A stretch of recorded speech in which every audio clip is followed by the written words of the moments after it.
بسم اللہ الرحمن الرحیم۔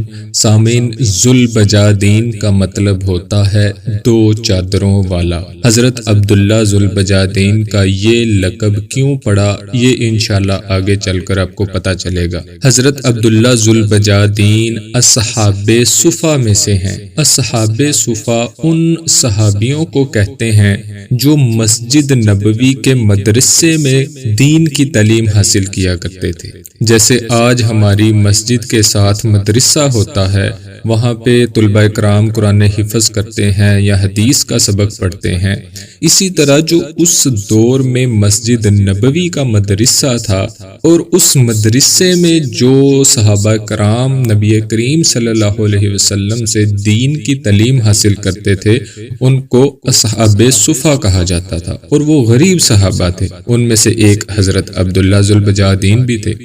اسلام قبول کرنے سے پہلے آپ کا نام عبدالعزیٰ تھا۔ عزیٰ کہتے ہیں بت کو، یہ ایک بتوں کا سردار تھا جس کا نام عزیٰ تھا، اور عبدال کا مطلب بندہ، یعنی فلاں بت کا بندہ۔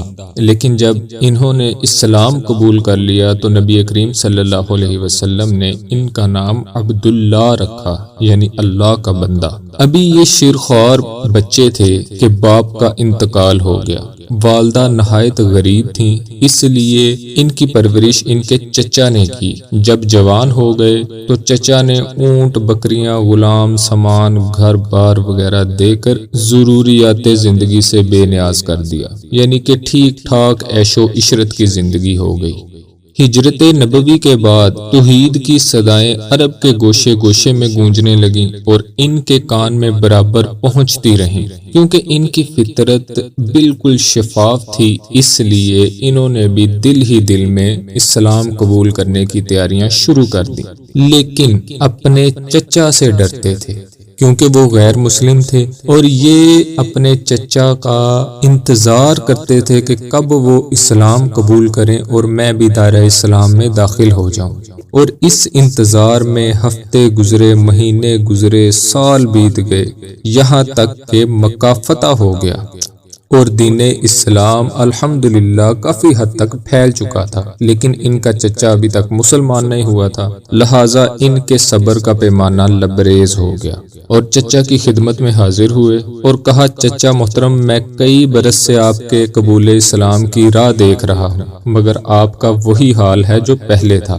اب میں اپنی عمر پر زیادہ اعتبار نہیں کر سکتا، لہٰذا مجھے اجازت دیجیے تاکہ میں اسلام قبول کر لوں۔ اس کے بعد وہی ہوا جس کا حضرت عبداللہ ذوالبجادین رضی اللہ عنہ کو خطرہ تھا۔ ادھر قبول اسلام کا لفظ ان کے منہ سے نکلا، ادھر چچا آپے سے باہر ہو گیا اور کہنے لگا، اگر تم اسلام قبول کرو گے تو میں اپنا ہر سامان تم سے واپس لے لوں گا۔ اب حضرت عبداللہ ذوالبجادین سر سے لے کر پاؤں تک چچا کے احسانوں میں چھپے ہوئے، تو چچا کہنے لگا کہ میں اپنا سارا سامان تم سے واپس لوں گا، تمہارے جسم سے چادر بھی اتار لوں گا اور تمہاری کمر سے تہ بند بھی چھین لوں گا، یعنی اپنی ایک چیز بھی تمہارے پاس نہیں رہنے دوں گا، اور ایسے حال میں یہاں سے نکلو گے کہ تمہارے جسم پہ ایک بھی کپڑا باقی نہیں رہے گا۔ ناظرین، حضرت عبداللہ ذوالبجادین کی حالت کا اندازہ کیجئے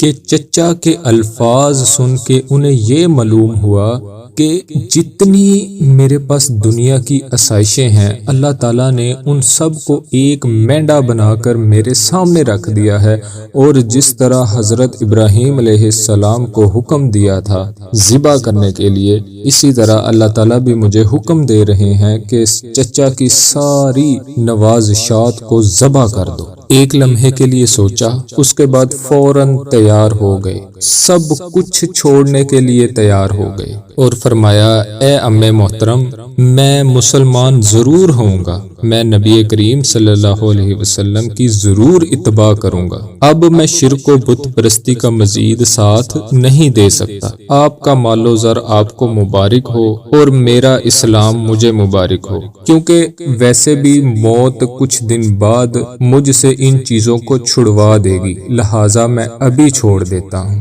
سامعین، کیا ہمارے ذہن میں بھی کبھی اپنی گاڑی، بینک بیلنس کے بارے میں یہ خیال آیا ہے خیر حضرت عبداللہ ذوالبجادین رضی اللہ عنہ نے یہ کہا اور چچا کے تقاضے کے مطابق سب کچھ چچا کو واپس کر دیا، حتیٰ کہ لباس بھی اتار دیا، جوتے بھی اتار دیے، چادر اتار دی، اس کے بعد تہ بند بھی اتار دیا، اور چچا کے گھر سے اس طرح نکلے کہ اللہ واحد کے نام پاک کے سوا کوئی بھی اور چیز پاس موجود نہ تھی۔ میں ہوں وہ گرم روح راہ وفا جو خورشید سایہ تک بھاگ گیا چھوڑ کے تنہا مجھ کو، اور اسی حال میں اپنی ماں کے پاس گئے۔ ماں نے برہنہ حالت میں دیکھا تو آنکھیں بند کر لیں اور پریشان ہو کر پوچھا، اے میرے بیٹے تمہارا یہ حال کیسے ہوا؟ حضرت عبداللہ ذوالبجادین اپنی ماں سے کہنے لگے، اے ماں اب میں مومن اور موحد ہو گیا ہوں۔ موحد کہتے ہیں ایسا بندہ جو اللہ پر ایمان رکھتا ہو اور اس کے ساتھ کسی کو شریک نہ ٹھہراتا ہو۔ انہوں نے اپنی مادی دولت اپنے ہاتھوں سے غرق کر دی، تمام رشتوں کو کاٹ پھینکا، نہ اونٹ، نہ گھوڑے، نہ بھیڑیں، نہ بکریاں، نہ سامان، نہ مکان، نہ غذا، نہ پانی، برتن، جسم کا کپڑا تک اتار پھینکا۔ ماں نے پوچھا تو بیٹا اب کیا ارادہ ہے؟ کہنے لگے اب میں محمد صلی اللہ علیہ وسلم کی خدمت میں جاؤں گا، صرف میں یہ چاہتا ہوں کہ مجھے اپنا ستر چھپانے کے لیے تھوڑا سا کپڑا دے دو۔ ماں نے ایک چادر یا ایک کمبل آپ کو عنایت فرمایا۔ آپ رضی اللہ عنہ نے اس کے 2 ٹکڑے کیے، ایک تہ بند کے طور پر باندھ لیا یعنی ستر چھپا لیا، اور دوسرا چادر کے طور پر اڑا لیا۔ اس کے بعد یہ بندہ مومن اور موحد مدینہ منورہ کی طرف روانہ ہو گیا۔ رات کی تاریکی ختم ہوئی، صبح کی ہلکی ہلکی روشنی مسجد نبوی کے صحن میں داخل ہونا شروع ہوئی۔ حضرت عبداللہ ذوالبجادین رضی اللہ عنہ ایک دیوار کے ساتھ ٹیک لگا کر آفتاب ہدایت کے طلوع کا انتظار کر رہے تھے۔ تھوڑی ہی دیر میں حضرت محمد صلی اللہ علیہ وسلم تشریف لائے۔ آپ علیہ السلام نے مسجد میں قدم مبارک رکھا کہ حضرت عبداللہ ذوالبجادین رضی اللہ عنہ سامنے تھے۔ رسول صلی اللہ علیہ وسلم نے فرمایا آپ کون ہیں؟ حضرت عبداللہ نے فرمایا ایک فقیر اور مسافر، عاشق اور طالب دیدار، میرا نام عبدالعزیٰ ہے۔ اب ایک طرف غریب بندہ ہے اور دوسری طرف غریبوں کے غم خار رحمت دو عالم صلی اللہ علیہ وسلم ہے۔ فرمایا تم یہیں ٹھہر جاؤ اور اسی مسجد میں رہا کرو، اور رسول صلی اللہ علیہ وسلم نے فرمایا آج سے تمہارا نام عبدالعزیٰ کی بجائے عبداللہ ہے، اللہ کا بندہ۔ اصحاب صفہ میں شامل کر دیا اور یہاں پہ قرآن پاک سیکھنا شروع کر دیا، اور آپ رضی اللہ عنہ قرآن پاک بڑے جوش اور ولولے کے ساتھ پڑھتے تھے۔ ایک دن حضرت عمر رضی اللہ عنہ نے فرمایا کہ اے دوست اس قدر اونچی آواز میں نہ پڑھو، تھوڑا سا آہستہ پڑھو تاکہ نمازیوں کی نماز میں خلل نہ ہو۔ نبی کریم صلی اللہ علیہ وسلم نے فرمایا اے فاروق انہیں چھوڑ دو، یہ تو اللہ اور اس کے رسول کے لیے سب کچھ چھوڑ چکا ہے۔ 9 ہجری رجب کو عرب کے تمام عیسائی قبائل کیسر روم کے جھنڈے کے تلے جمع ہو گئے اور مسلمانوں پر حملہ کرنے کے لیے تیار ہو گئے۔ آپ علیہ السلام نے اعلان جنگ فرمایا اور حضرت عبداللہ ذوالبجادین رضی اللہ عنہ جہاد کے ولولے سے لبریز تھے اور شہادت کا شوق تھا۔ اسی دن میں نبی کریم صلی اللہ علیہ وسلم کی خدمت میں آئے اور کہنے لگے یا رسول اللہ آپ دعا فرمائیں کہ میں اللہ کی راہ میں شہید ہو جاؤں۔ نبی کریم صلی اللہ علیہ وسلم نے فرمایا تم کسی درخت کا چھلکا توڑ کے لاؤ، اس کی جو چھال ہوتی ہے وہ توڑ کے لاؤ۔ آپ رضی اللہ عنہ چھلکا لے کر آئے۔